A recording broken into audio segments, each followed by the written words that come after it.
दोस्तों कहते हैं कि जो समय बीत गया वो कभी वापस नहीं आता और यही छोटी सी बात हमें हमेशा याद दिलाती है कि हमें अपने आज के समय का किस प्रकार सदुपयोग करना है ताकि भविष्य में हम कभी भी बीते समय को लेकर परेशान ना हो। हर किसी को समय के महत्व को समझना जरूरी है। हम इस दुनिया में कब तक हैं ये कोई नहीं जानता, लेकिन जब तक हैं तब तक हमें उस समय का कैसे उपयोग करना है ये हम लोग अच्छी तरह से जानते हैं। लेकिन फिर भी हम अपने लिमिटेड टाइम को वेस्ट कर देते हैं और अपने जरूरी कामों को हमेशा कल पर टाल देते हैं।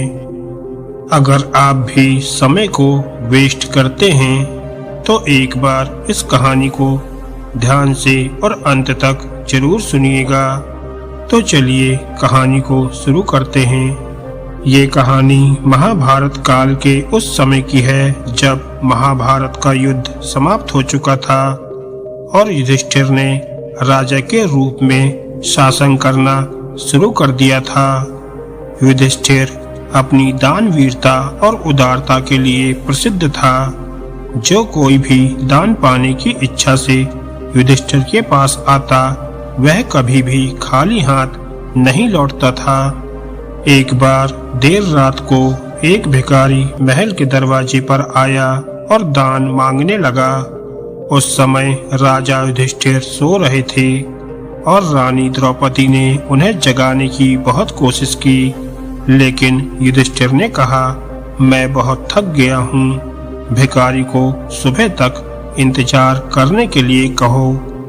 कल सुबह उठने के बाद मैं उसे उसके वजन के बराबर सोने के सिक्के दे दूंगा। द्रौपदी ने यह बात भीम को बताई।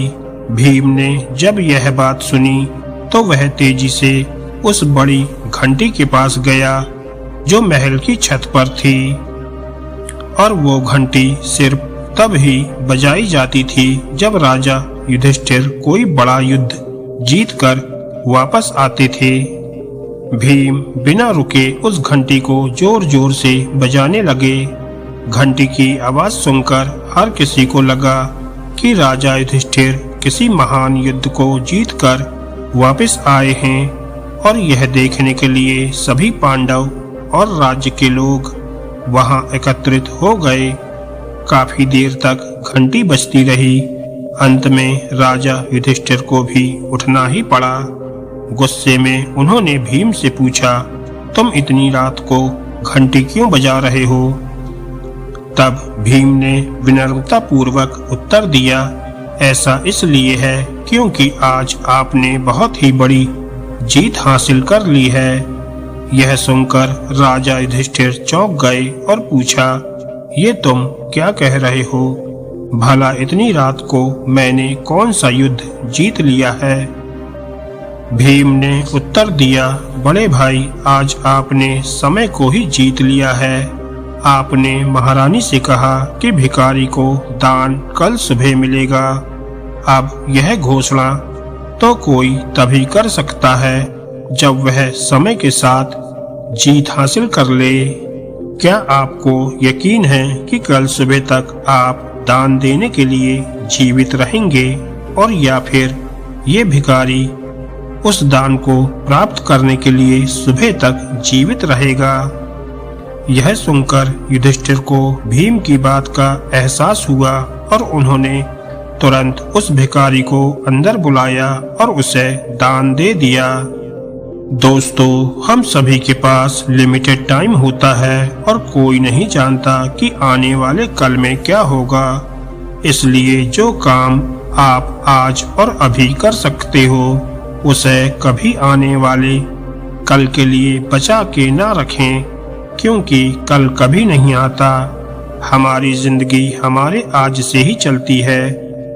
अगर जिंदगी को बेहतर तरीके से जीना है तो हमेशा आज में जिए।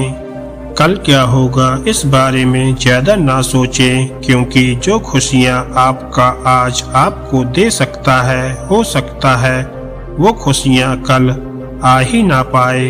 इसलिए कल की टेंशन ना लेकर अपनी लाइफ को एंजॉय करें, क्योंकि ये टाइम अगर चला गया तो फिर कभी लौट कर वापस नहीं आएगा।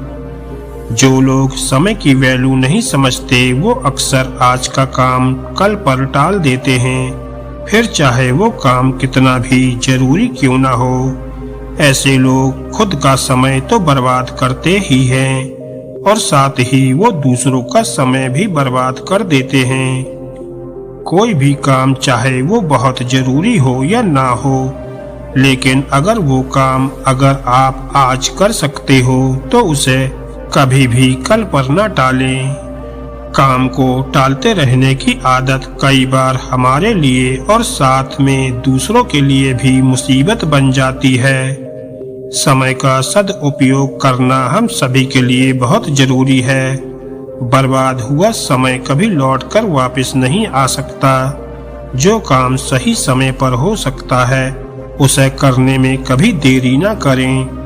जो लोग अपने समय का सही उपयोग करना जानते हैं वो जिंदगी में कभी भी समय का रोना नहीं रोते, क्योंकि उनका हर काम उनकी सोच और समय के हिसाब से सही होता है। वरना आपको बहुत से ऐसे लोग भी मिल जाएंगे जो हर वक्त यही कहते रहते हैं कि मेरे पास तो टाइम ही नहीं था।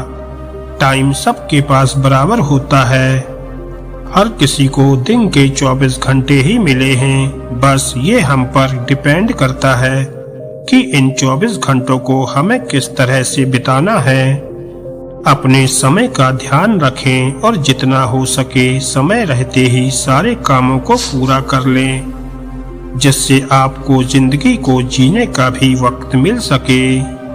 दोस्तों, अगर आपको ये कहानी अच्छी लगी हो तो वीडियो को लाइक करें और ऐसी ही ज्ञानवर्धक और मोटिवेशनल कहानियाँ सुनने के लिए हमारे चैनल को सब्सक्राइब करें। धन्यवाद दोस्तों।